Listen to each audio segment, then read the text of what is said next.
I assume some adult beverages were involved. Let me tell you what wasn't involved. Any beat, any rhythm, any semblance of somebody that's actually heard sounds come out of speaker and then try to gyrate to them in one way, shape, or form.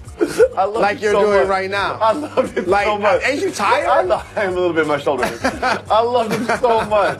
It was like they were all listening to different songs. It was something. It was like they were being attacked by like a wasp's hornet's nest or something. Yes. That's really what it looked like. Yes. It looked like they were being attacked. They stepped on like a beehive and they were being attacked. Shout out to Russia. Shout out to those three men. Those three great men. Do you know what time it is? What time? It's time for some unfounded, irresponsible speculation about not free agent, pre-agent. Thank you, Kawhi Leonard.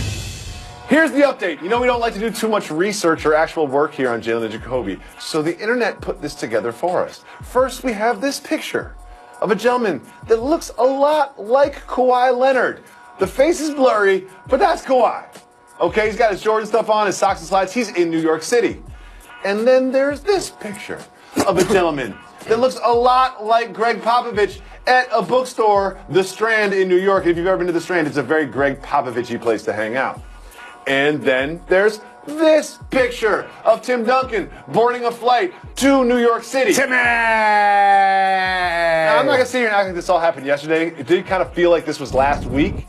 But is it possible that the Spurs have already met with Kawhi Leonard in New York City? Possibly, and that footage suggests that it is taking place because Pop in New York, Tim Duncan in New York. We know Kawhi's been here working out basically the entire time, and you wouldn't suggest for that meeting to happen in San Antonio when he hasn't truly been there. So they had to come on his turf and meet with him. It also doesn't feel like Tim Duncan is just going to spend the offseason in New York City. That doesn't feel like his personality. Like I don't think he's here to like hit the clubs. So if this meeting has already happened, how come we haven't heard about it? How come we haven't heard any resulting whispers of what was discussed or any rumors about him signing a max deal or him leaving? This time last year, Tim Duncan contributed to an amazing pilot, Jalen versus Everybody. You did too, fam. It was fun. We're going to do some more of those. No problem. With that being said, the Spurs move in silence. And so there are things that happen in multimedia that don't get reported. Can I give you the elephant in the room? What's that? Did we know LeBron James was going to come out with a cast on after Game 4? No. It would have been nice if somebody would have told us after Game 4. Well, it's because they lost. If they won, he wouldn't have come out with the cast on. You know that. You know that, Jalen. But about this is, of all the people that I was going to have in the meeting to convince Kawhi Leonard, I just feel like Tim Duncan isn't going to say too much. And neither is Kawhi. Like, I feel it was just Pop trying to fill time the entire time. That's really what it was. Well, here's the thing about a meeting between Kawhi and Tim Duncan. Won't be too many wasted words. No, they won't be talking over each other very much. So, because they don't speak a lot, but I think that just shows the longevity of the situation, though. I'm gonna get my old school pillar, my new school foundation. You had a guy that made it work the entire time, Coach Pop. Again, I don't want to live in the universe where Kawhi Leonard is playing in the NBA and Coach Pop ain't on the sideline. I love the way that is. I feel like he was the ultimate Spur from what I felt as an opponent. Team first, doesn't say much, does not thump his chest, he's now outgoing. Not very flashy. Yeah, so I always felt like that was a perfect fit, and I hope that they find a way to get it together. I'm just curious. It does feel like this meeting has already happened, and I'm just curious why we haven't heard about it. But I have another theory of why all those people are in New York.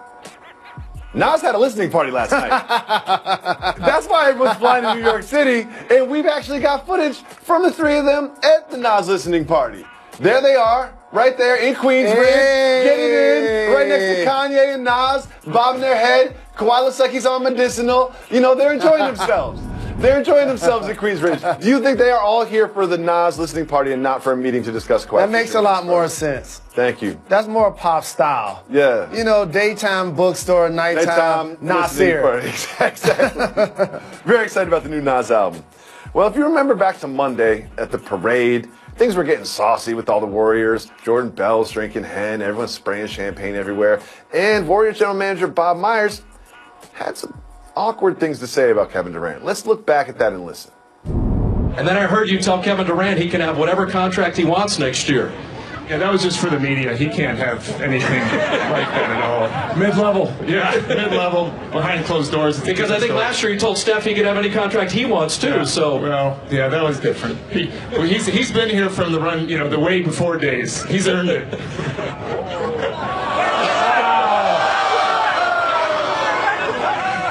And there ended the Warriors' cohesion right there. So that was awkward. And then, as if he hadn't heard it enough, Myles Garrett of the Browns went on a local radio show, and here's what he had to say about KD. KD broke the league. You hopped onto a 73-9 team, and he took the easy way out, in my mind. If I were him, I wouldn't have never made a move like that in the first place. Me, I'm too competitive to try and ride on somebody's coattails to get a W. Jalen, why aren't we over this? Like, why is this still happening?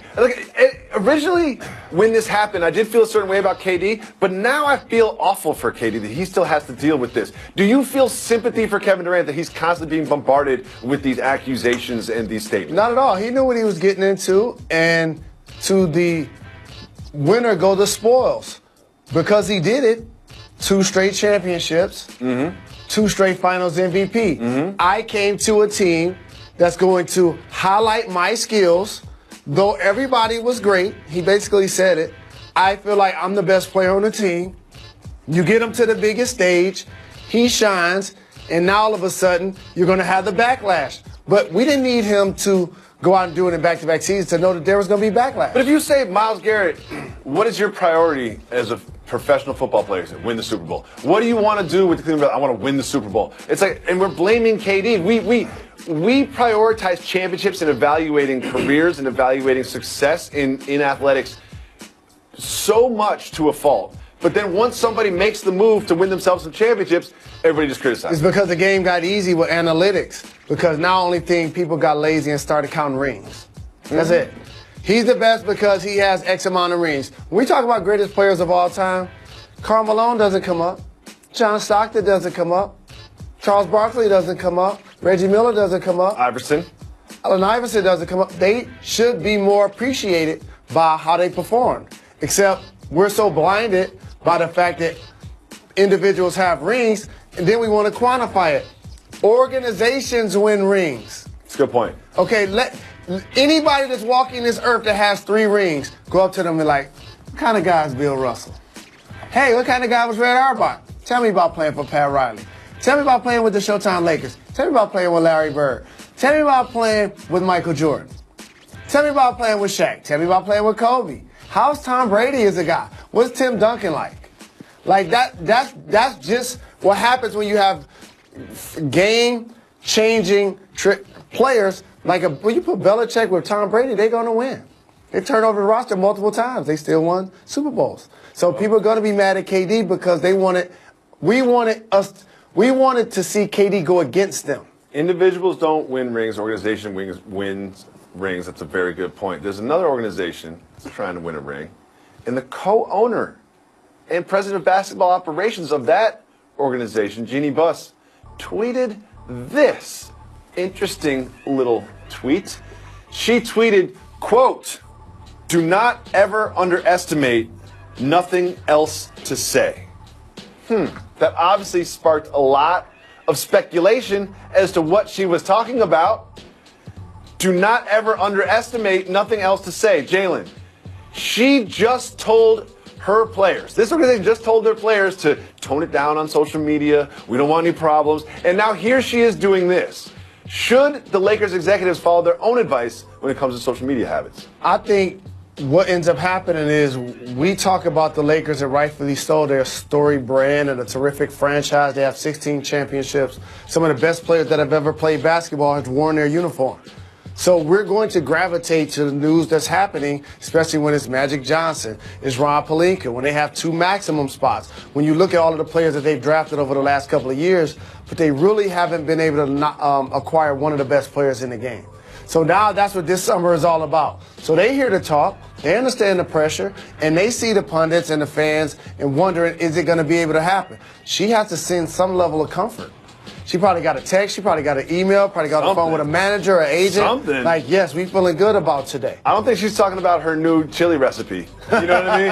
Like I don't think she's talking about underestimating, like, you know, how she's been getting it in the gym. Like, I think that she knows something and she's just kind of teasing because she can't. You know when you have some good news that you just can't hold it in, or you have a secret you can't hold it in. That's what happened with her. She just couldn't hold it in. So she's like, what can I say that's just so little that I won't get in trouble, but enough to make everybody talk about the Lakers? People just don't underestimate that Chris Paul is also a free agent this offseason. Okay. Don't underestimate how much Michael Jordan loves tequila. We'll discuss after this. Jalen Rose, you're on NBA Countdown. You're on Jalen and Jacoby every single day. You're a media personality. But you are also a thespian. I need to look that up.